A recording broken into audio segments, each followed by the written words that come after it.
This is Dr. Gigi Sabat, and you're listening to the Walk With Me podcast. My guest today is Sheri Kline. Welcome to the podcast. Thank you.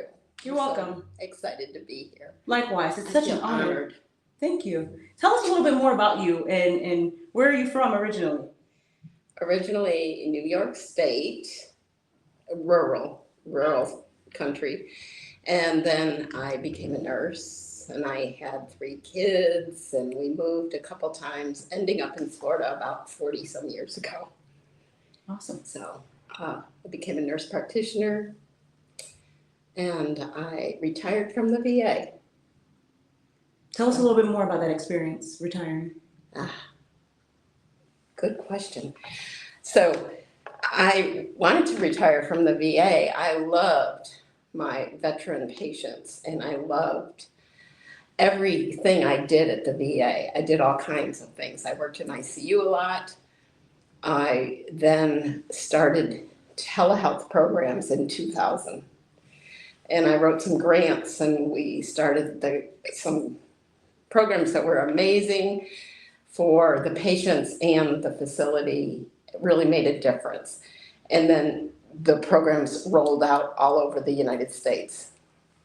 Incredible. That was really good. And then I went to work in home-based primary care for like the last 10 years, which was the veterans who could not get to the facility because they were so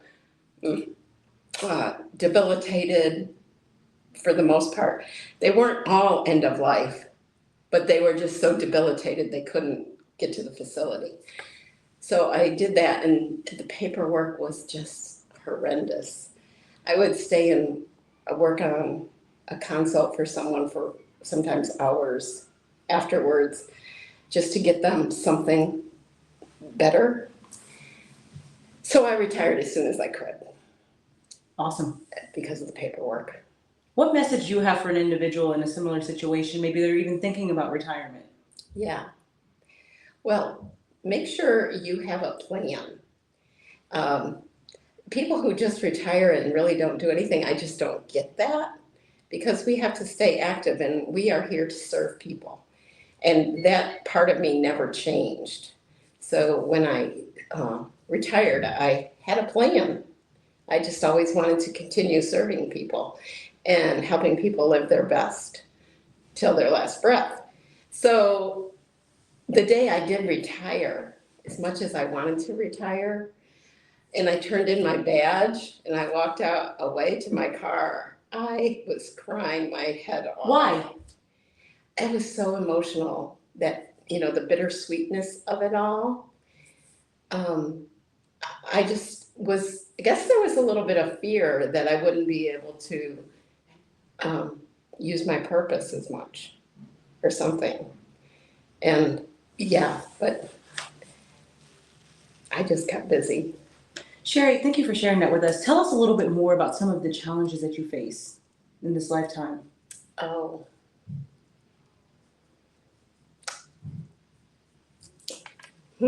Challenges. Raising children, moving a lot, not having family support when we were moving a lot of times, and always working. And mind you, I just said I do like to work, but there were times I would work full-time and overtime and sometimes 60 and 70 hours a week to make ends meet, And so that was hard, like finding people you could trust with your children, so I would always work odd shifts so that I could balance, you don't see your husband. You work when he works. You work when he's off and he works when you're off, that kind of thing. And then in between you might have to, find dependable and trustworthy and loving people to take care of your kids. That's right. So you're talking about some experiences with challenges as far as the work schedule goes. Now, A lot of folks will say sometimes it causes insomnia. What message do you have for those individuals? Yeah, I did not sleep a lot. Yeah, and I set up bad habits probably because I did work a lot of those off shifts and night shifts, and I would come home and I'd sleep from like 9 to 1, and that would be it in the morning to the afternoon. So that was hard, but insomnia is a terrible thing. Absolutely. Because when people don't sleep enough, they can't focus. And, it really bothers their concentration. And I know with other nurses that I was worked out with, I could tell they were really bothered, because like sometimes they'd fall asleep or something. When I was working at night around 2, 3, you hit a lull. 3, 4, it's a bad lull. So we would just crank up the music, right, or we would make popcorn, in between the next go round of whatever we were doing if we weren't absolutely busy. So that was a good thing. Yeah. Thank you. Thank you for sharing that with us, Sheri. Now, tell us a little bit more about your experience with grief, if any, if you've ever faced any experience with grief. Terrible. Yeah. So I've been with lots of people, hundreds, maybe near 1,000 people who have died. I've been part of their journey. And the hardest one was my sister. Why?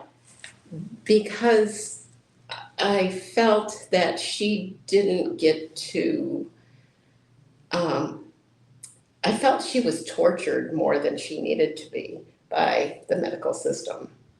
And the fact that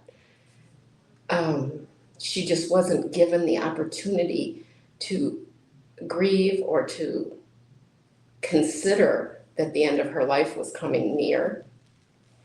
And she was just very, very sick for 2 years. And she, I don't feel that her healthcare team was honest with her. And it was hard.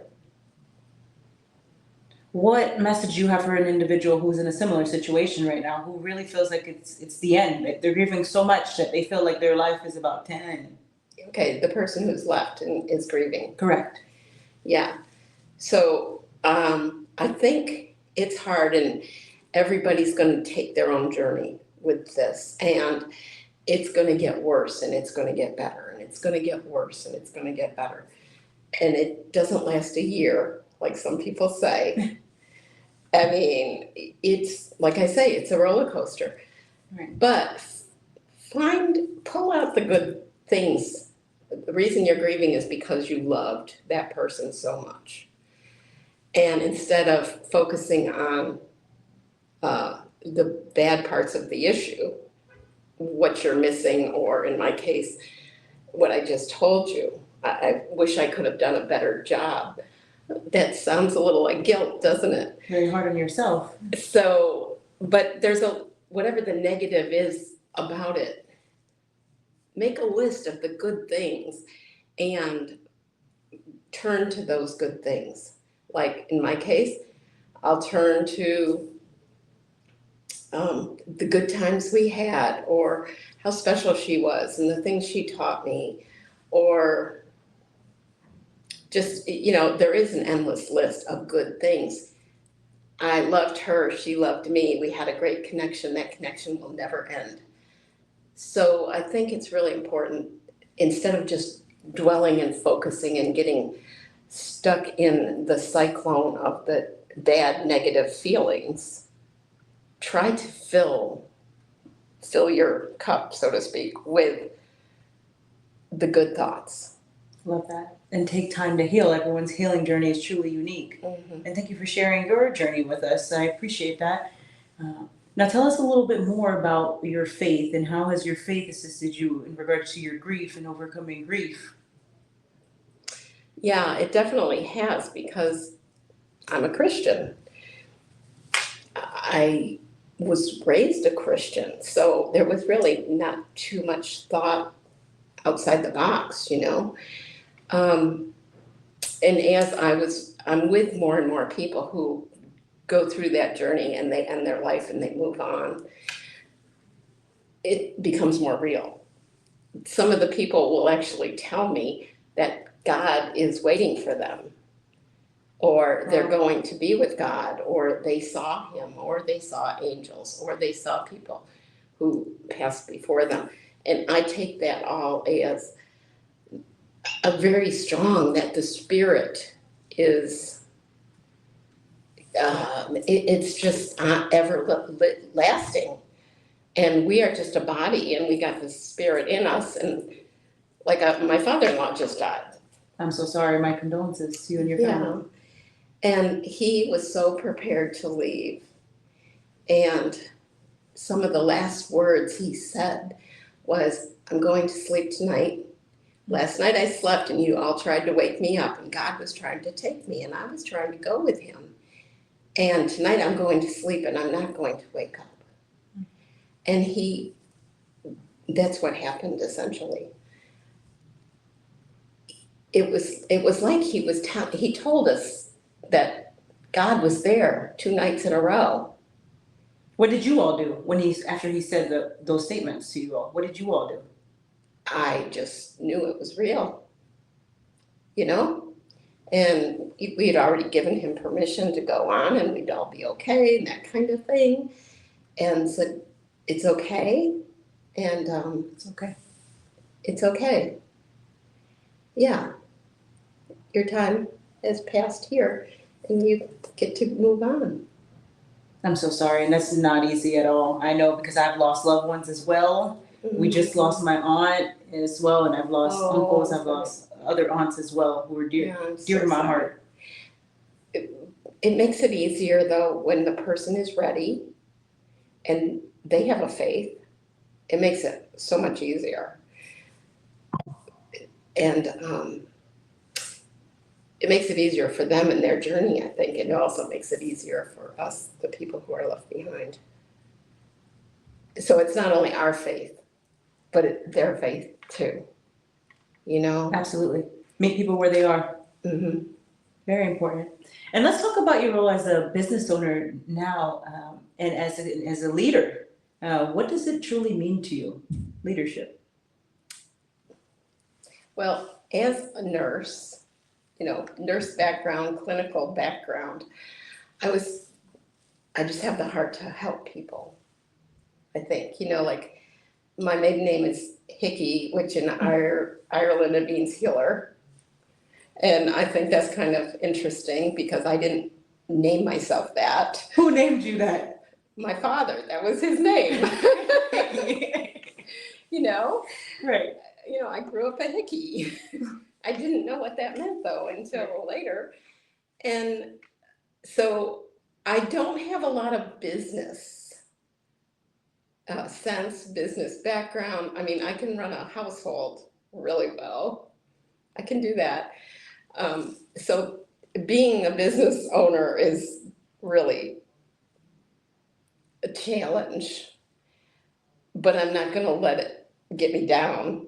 I'm just taking one step at a time. I'm trying to do the best I can, and the best that we can do is what we can do. And that might sound kind of nonchalant, but I'm not going to get overburdened. Like during the last couple of weeks, a lot of things have gone wrong. So many things that if I was to dwell on each one, I wouldn't be here. Yeah, I mean, I would have just a lot. So I just decided I can't let all that control how I feel, and I have to keep my eye on, why did I open this? I opened this place because all the services that we will provide and all the community events that will be held here, everything is for connection and community and helping people be really well. And I love it when I work with people who feel they have things wrong and they feel overwhelmed by, say, their arthritis, or they feel overwhelmed by, maybe they've developed Parkinson's disease or cardiovascular disease, and they feel almost invalid-like, but they're not.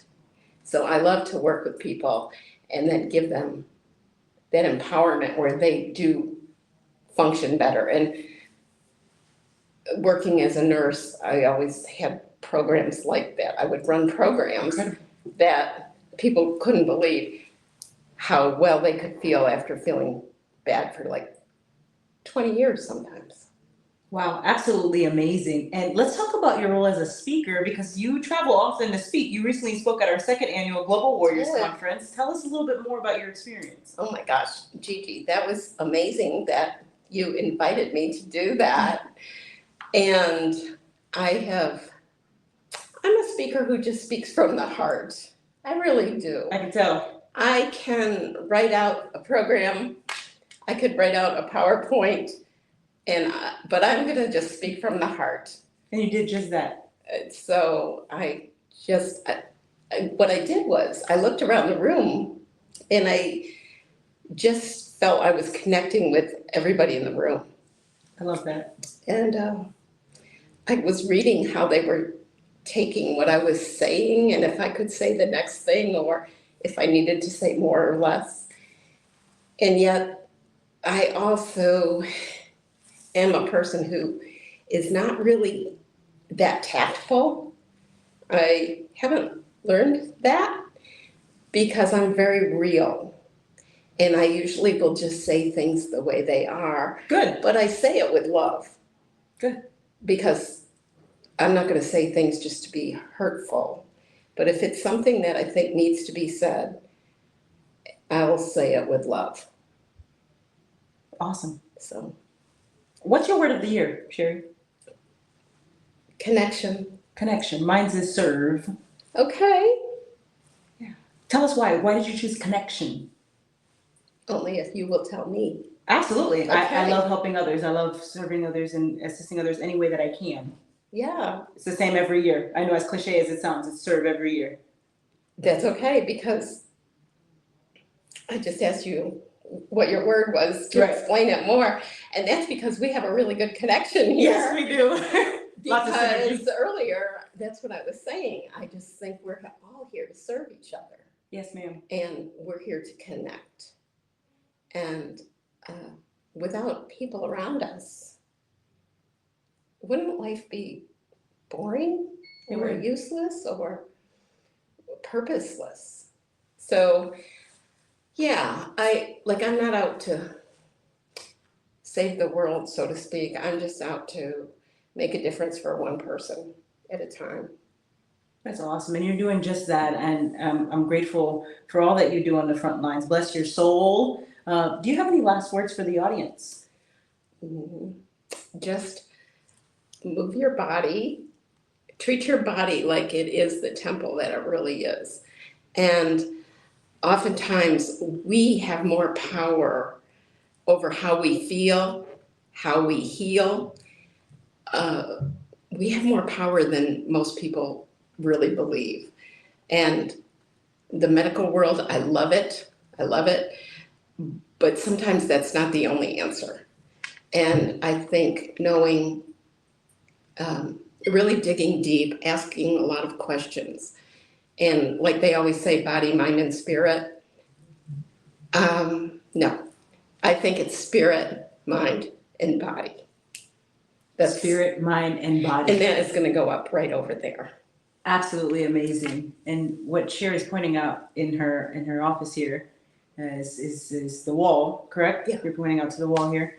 Sheri, thank you so much for being a guest on the Walk With Me podcast. Where can the audience find you? Okay, agewelldiewell.com. The website is under construction though. So can I give a phone number? If you'd like. Or yes, ma'am. Okay. Go right ahead. Text me, okay? 352-213-4034. 352-213-4034. I'm Sheri. On Facebook, I'm Sheri Kline. Remember, I was a Hickey before I was a Kline. That's right. You were a Hickey before you were a Kline. Sheri, thank you so much for being a guest on the Walk With Me podcast. Oh, bless your soul. You. Yes, ma'am. And ladies and gentlemen, make sure to check out Sheri on all of her social media platforms and also her website. God bless you and be safe. Thank you. Well, that was